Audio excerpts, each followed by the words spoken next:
켈리스 여러분 안녕하세요. 켈리체입니다. 명절 연휴 잘 보내시고 계신가요? 여러분 명절엔 하루 이용 시청이 평소보다 2배 이상 높은 1000여 건이나 된다는 사실 알고 계셨습니까? 와, 너무 놀랍죠. 명절에 이혼 시청이 급등하는 이유 중 가장 큰 이유가 뭘 것 같아요? 네, 맞습니다. 고부 갈등과 배우자 문제겠죠. 우리가 손꼽아 기다려온 이 명절이 우리에게 늘 즐거움만 안겨주지는 않습니다. 이 영상은 여성 여러분들을 위해서 만들었고요. 그러나 남편분들이 이 영상을 보시면서 아내분들이 평소 어떤 고충을 가지고 있는지, 아내를 사랑하신다면, 여러분의 인생을 사랑하신다면요, 이 영상을 끝까지 시청해 주세요. 더 사랑받는 남편이 되실 수 있으실 것입니다. 이 영상을 새댁 또는 시부모님, 남편 그리고 주변 지인들에게 공유해 주세요. 이혼 검색도요, 명절 이유가 훨씬 많다고 합니다. 네이버 트렌드 분석에 따르면 작년 추석이 9월 28일에서 30일까지 명절 휴가였거든요. 그 다음날 10월 1일날 가장 높은 이혼을 검색을 하셨습니다. 이혼을 실천하지 않더라도 이혼을 염두에 둔다는 경우가 많다는 얘기죠. 그리고 실제로 명절이 이혼 결심하는데 영향을 미쳤다가 남자한테 44.5%고 여성한테 60.2%가 된다는 것을 우리가 명심을 했으면 좋겠네요. 명절의 사회적 의미는요, 즐기거나 기념하는 날이라고 합니다. 그런데 기혼 여성들은요, 명절 때마다 즐기기는커녕 엄청난 스트레스를 느끼고 명절 증후군까지 걸리기가 일쑤입니다. 이렇게 여성들에게 고통을 가중시키는 명절의 악습은 없애야 합니다. 우리의 명절도 달라져야 합니다. 맞아요. 남자는 백년손님인데 며느리는 약간 종 부리듯이 그런 집도 있을 수는 있습니다. 그렇게 생각하시는 이런 거가 사실은 이제 전통이니까 이런 문화에 좋고 나쁨은 없다고 저는 생각합니다. 그냥 문화는 문화인데 그 안에서 내가 어떻게 처신하고 행동하면서 내가 행복해질까에 오늘 집중하면 됩니다. 그러면 여러분이 그 시집 가신 그 집안이 어떤 상황이라도 어떤 문화가 있다 하더라도 우리가 잘 헤쳐나가는 방법 톱팁을 오늘 잘 알려드릴게요. 저도 약간의 이 고부갈등 때문에 스트레스를 엄청 많이 받았는데, 고부갈등도 요것만 진짜 잘 하시면 돼요. 에브리싱 뭐라고 그랬죠 제가? 에브리싱 커뮤니케이션입니다. 저도 이렇게 해서 시어머니랑 지금 사이가 엄청 좋아요. 제가 써먹었던 방법이 오은영 선생님이 말한 거, 상대가 말할 때 그것을 번복해서 말합니다. 그러면 상대가 저 사람이 잘 알아들었네 라는 생각이 들고, 그래서 이게 굉장히 효과가 좋다고 합니다. 뭐 예를 들어서 왜 이렇게 밥은 이렇게 맛이 없게 있어? 그러면 아, 네, 밥이 맛이 없다고 생각하시는군요 하고 한번 맞장을 쳐주시고, 아, 사실은 제가 너무 바빠가지고 정성을 좀 덜 쏟았나 보네요, 이렇게 라든가, 아니면 오늘 자기가 뭐 시켜 먹을까? 그러니까 한번 맞장구 쳐주고. 시어머니한테도 그렇게 얘기해요. 시어머니가 예를 들어서 우리 딸이 이제 프랑스어를 잘 안 하면, 켈리야, 왜 얘가 프랑스어를 잘 안 읽니? 시어머니가 막 불안한 거지. 얘가 프랑스어를 많이 잘해야 되는데 프랑스어 못할까봐. 그러면서 나한테 왜 제가 프랑스어 책을 안 읽냐고 저한테 물어봅니다. 저한테 막 뭐라고 하시면 이렇게 얘기하면, 시어머니는 손자가 프랑스어 책을 많이 안 읽는다고 생각하시는군요 하고 한번 반복을 해요. 알아들었다. 그러면 이제 마음이 좀 컴다운 됩니다. 그러면은 저는요, 우리 딸이 한글을 많이 읽는데 최선을 다하고 있어요. 그것만 해도 저는 정말 제 할도리는 다 하는 것 같아요. 그 프랑스어 얘기는 저희 남편한테 해주시면 더 좋을 것 같아요. 그리고 나서 하하하 막 웃어. 웃음이 안 나오거든요. 왜냐면 시어머니가 뭐라고 얘기하면 진짜 이게 진짜 여기까지 올라왔었어요, 한동안은.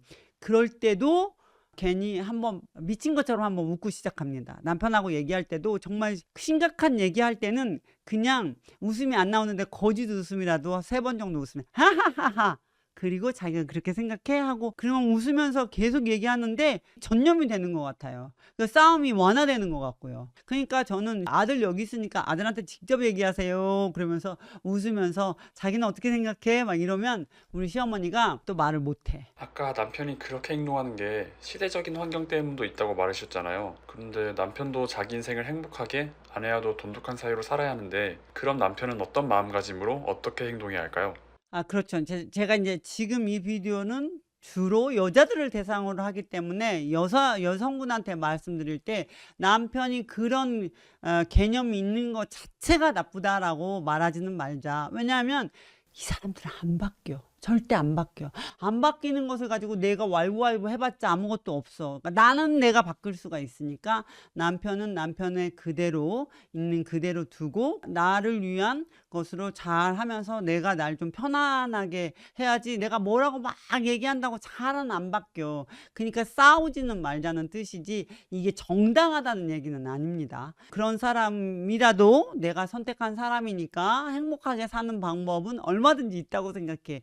좋은 남자랑 뭐 좋게 행복하게 살아도 한두 가지가 싫어서 싫은 게 나올 때 그것을 칼로 도려내 안 됩니다. 못 도려냅니다. 그래서 있는 걸 그대로 하면서 조금씩 내 커뮤니케이션을 해서 그러면서도 내 쪽으로 조금 더 기울어질 수 있도록 커뮤니케이션을 노력하자는 거죠. 근데 내가 반대로 지금 내가 남자한테 얘기 한번 해볼게요. 내 마누라는 우리 집에만 명절에 2번을 와야 된다라고 생각하는 사람은 진짜 답답하십니다. 앞날이 정말 걱정됩니다. 이런 사람들은 나중에 부인이 참으면서 언제까지는 이렇게 잘 가잖아요. 근데 정말 남편이 부인이 필요해서 오손도손 살고 싶을 때 이 여자분들은 진짜 한 냄비 진짜 곰탕 끓여놓고 맨날 여행 다니고 친구들이랑 놀러 다니고 이런 남자 어려워합니다. 외로워져요. 이 생각 내려놓으시고요. 아이들에게도 똑같이 대합니다. 날 존중해줘, 존경해줘. 이렇게 대화서 이런 날 존경하는 사람하고 대화가 잘 되고 재밌게 노는 사람은 별로 없습니다. 내가 애들 방에 가봐. 애들이 거기서 있다가 놀다가 마누라랑 놀다가 다른 방으로 갑니다. 또 다른 방에 가면 또 딴 방으로 갑니다. 그리고 자기네들끼리 밖에서 만나요. 아빠만 딱 빼놓고. 정말 이 진짜 모던한 아빠가 되고 싶고 정말 나이 70, 80, 90대에 정말 성공이란 뭐냐면 내가 사랑받고 싶어 하는 사람한테 사랑받는 게 정말 인생의 성공이라고 합니다. 정말 마누라한테 부인한테 정말 끝까지 사랑받고 싶으면 지금 나는 부인하고 평등하다 생각하고 부인을 조금 더 존중해주고 부인이 내가 이해가 안 가더라도 부인이 좀 힘들어 한다고 생각하면 부인 편에 서주셔야 합니다. 엄마와 부인하고 중립을 지키는 것은 뭐냐면 내가 부인 편일 때 중립이 지켜져요. 내가 여기서 누구 편도 안 들게 난 중립이다. 이거는 중립이 아닙니다. 부인 편을 들어주셔야지 이게 중립인 거죠. 엄마가 캄다운하는 거죠. 그리고 내 엄마한테 내 부모한테 내가 잘해야지 왜 부인한테 시킵니까?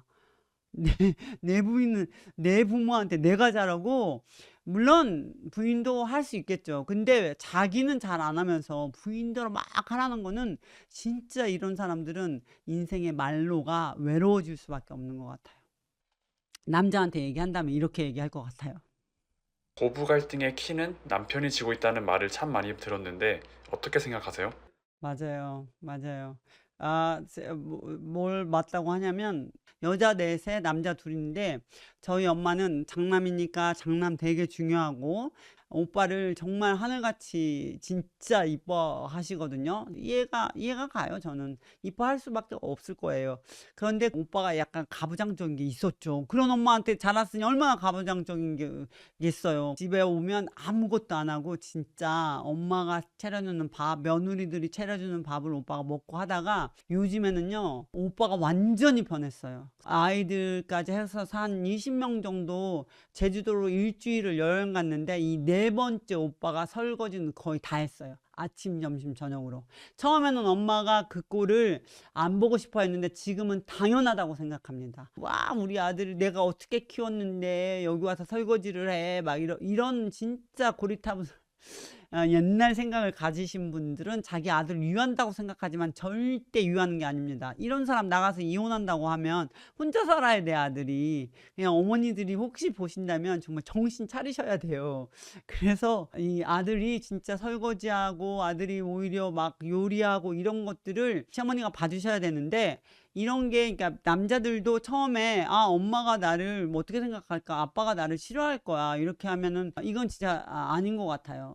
진짜 한번 해보세요. 막 해보고 같이 하고 그러면 빨리 할 수 있는 거거든. 여자들이 하루 종일 부엌에서 있는데 함께 다 같이 도와주면 1시간에 후다닥 끝나고 함께 놀 수가 있거든요. 그러면 여자들한테도 천국, 남자들은 조금만 도와줘도 굉장히 이렇게 함께 즐길 수가 있는데, 맞아요. 진짜 저희 오빠가 확 변했는데 저희 집이 너무너무 행복해요, 진짜. 예, 그렇게 남자들이 조금만 더 중림을 지켜주시고 여자가 부엌에 있으면 함께 가가지고 빨리 끝내자, 빨리 끝내자. 그리고 요리 좀 덜 먹어, 좀 시켜 먹고. 그래서 함께 즐겁게, 진짜 내 마누라가 우리 집에 갔을 때 나만큼 기뻐하는 그런 역할을 남편이 해주면 되게 좋을 것 같아요. 결혼 전에는 명절에 서로 부모님 댁에 다녀오자고 말했다가 말을 바꿔서 그래도 1년 2번뿐인데 좀 참아줘라고 말하는 남편분들이 있거든요. 어떻게 생각하세요? 남편이 그렇게 얘기하는 거는 뭐냐면 사실은 여자가 내 아래에 있다라고 생각하는 거죠. 다른 많은 나라들도 그렇지만 남자 우월이 이렇게 좀 이게 깔려 있는 대화 내용이라고 생각을 해요. 지금 점점점 좋아지고는 있지만 아직 그런 게 깔려 있는 이런 사람들이 돌연변이는 아니라고, 남편이 잘못된 건 아니라고 저는 생각해요. 그렇다고 내가 그걸 하라는 게 아니라, 그런 것도 이해하지만 우리는 또 끊임없는 설득을 하셔야 됩니다. 누굴 위해? 나를 위해, 그리고 내 후세들을 위해. 내 딸도 내 아들도 남자 여자 불평등하게 하면 안 돼요. 이제 만약에 내 아들을 불평등하게 남자 우월로 키우잖아요. 이런 애들은 부인이랑 잘 될 리가 없어. 나중에 얘네들 이혼당하고 나중에 이런 확률이 높아진다고. 그래서 저는 그래, 네가 그렇게 생각하는 건 이해가 가. 그러면 나도 우리 집에도 적당히 가고, 또 이제 시부모님이랑 내가 참으면 한계가 있어. 나는 분명히 내가 참다 폭발할 거야. 언제까지 끝까지 참을 수는 없는 일이거든. 내가 폭발하지 않으면 너무 좋겠지만 난 내 성격을 너무 잘 알거든. 나는 언젠가는 폭발해서 이 관계를 다 무너뜨릴 확률이 너무 많아. 그래서 휴가가 3일이라면 하루 반은 시댁에, 하루 반은 우리 집. 싸우지 말고 남편하고 적이 돼서는 절대 안 됩니다. 나의 반쪽이 남편이기 때문에 남편이 불행하면 나도 불행하고, 내가 불행하면 남편이 결과적으로는 불행해지고, 그래서 남편 문제를 내 인생의 문제라고 생각하고 그것을 대화로 잘 풀어가려고 한꺼번에 하려고 하면 싸우니까 조금씩 지속적으로 하면서 대화를 이끌어 나가야 된다고 생각해요. 분위기 좀 환기시킬 겸 며느리가 시어머니한테 가장 많이 하는 거짓말 설문조사를 가져와 봤는데요. 3위가 어머니 벌써 가시게요? 고요. 아니면 또 하나는 이거야. 오늘 진짜 어머님 아들 식사 제가 잘 차려줬어요. 맛있는 거 많이 먹었어요. 제가 손수 다 한 거예요. 시켜 먹었는데. 이런 거짓말도 할 것 같아. 2위는 전화했는데 안 계시더라고요. 전화 안 해놓고, 진짜. 1위는 저도 어머니 같은 시어머니가 되고 싶어요 입니다. 이 세 가지 중에 한 번이라도 해보신 적 있으세요? 저는 이 거짓말은 해본 적은 없는데 이 비슷한 거짓말을 해본 적 있어요. 시어머니가 우리 집에 와서 2주 정도 있었어. 근데 가시는데, 그러니까 신혼 초에 내가 막 스트레스 막 참을 때 시어머니 가니까 너무 속 시원하는데 서운한 척 했던 적이 있었던 것 같아. 옛날에 그런 거 비슷한 거 한 적이 있었네요. 벌써 가시게요? 이 비슷한 말. 다음에 또 오세요. 막 섭섭한 척. 아우 좋아라 이랬었는데. 그럼 고부 갈등 있으면 안 보는 게 답인가요? 저는 그렇게 생각해요. 갈등이 막 있으면, 갈등이 생기기 전에 우리가 커뮤니케이션을 굉장히 잘 하면서 서로 맞춰가는 그 과정을 잘 거쳤으면 좋겠는데, 그럼에도 불구하고 갈등이 생겼을 땐 안 보는 거 맞죠? 안 보는 거 맞아요. 진짜 시부모, 그러니까 내 부모도 안 볼 수가 있는데, 뭐 시부모를 보고 싸우는 것보다 안 보는 게 맞지만, 그러면 안 보면 내가 마음이 편할 것 같아. 또 그렇지도 않아. 왜냐면 또 우리 남편이, 또 내 딸이, 이게 뿌리인데 왜 내가 커뮤니케이션을 잘 못해갖고 나 때문에 내 남편이나 내 딸이나 우리 또 시부모가 또 힘들어해. 그래서 제가 커뮤니케이션 하는 방법을 계속 공부해야 된다고 저는 생각해요. 누구랑도 대화가 가능해야 된다고 생각해. 근데 심지어 그 사람이 내 가족이라고 하면 대화할 수 있도록, 내가 편안할 수 있도록 그 대화 방법을 조금만 커뮤니케이션을 공부하면 훨씬 좀 편해질 수는 있다고 생각합니다. 그래서 뭐 안 보아도 되겠지만 내가 조금만 노력해서 그 커뮤니케이션이 가능하다면 뭐 마음 편하게 보는 게 더 좋지 않을까요? 이런 시어머니, 이런 며느리는 꼭 잡아라 하는 사람이 있나요? 애들이 시집가고 장가간 애들이 많아요. 저희도 집에 오고 하면 정말 집에 오고 싶게 하더라. 코칭하지 말라고. 지금 시집장가 간 아이들한테 아이들을 어떻게 키워라, 뭐 어떻게 하라. 아무리 코칭해도 듣지도 않고 잔소리로만 들으니까 올 때 걔네들이 와서 편안하게 음식을 먹고 갈 수 있도록 맛있는 걸 해가지고 그냥 주고 잔칫집으로 만들어라. 그렇게 하니까 진짜 애들이 많이 놀러 온다고. 자주 놀러 오고. 놀러 오라고 하지 않아도 애들이 난리가 납니다. 손자들도 난리가 나고 딸 아들들 며느리들도 너무 오고 싶어 합니다. 심지어 저희 어머니는 91살인데요. 시골에서 사시거든요. 이 시골집에 사람이 끊인 적이 없어요. 항상 사람이 바글바글해요. 그런 시부모님들 계시면 정말 우리가 대어줬으면 좋겠다라는 생각을 제가 이 나이 먹으니까 하게 되네요.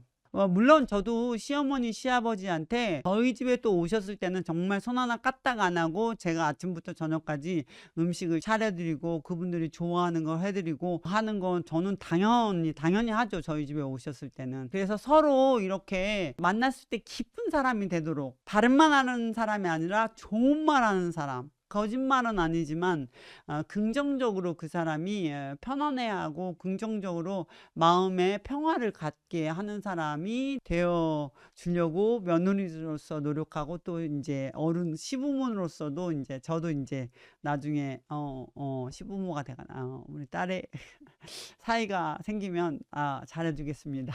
그래요. 진짜 이 명절이 행복해서 잊지 못할 명절이 됐으면 좋겠어요. 이 명절이 정말 이웃 생각하게 하는 명절이시라면 남탓 사가지고 그래 네 말이 맞다라고 해드릴 수도 있지만, 정말 커뮤니케이션 스킬을 조금 더 늘리셔가지고 나도 편안하고 상대도 편안하게 해줄 수 있는 그런 좋은 명절이 됐으면 좋겠습니다. 답은 어디에나 있습니다. 답은 있어요. 내가 그 답을 모른다고 해서 답이 없는 건 아니거든요. 여러분이 고부 갈등 있으십니까?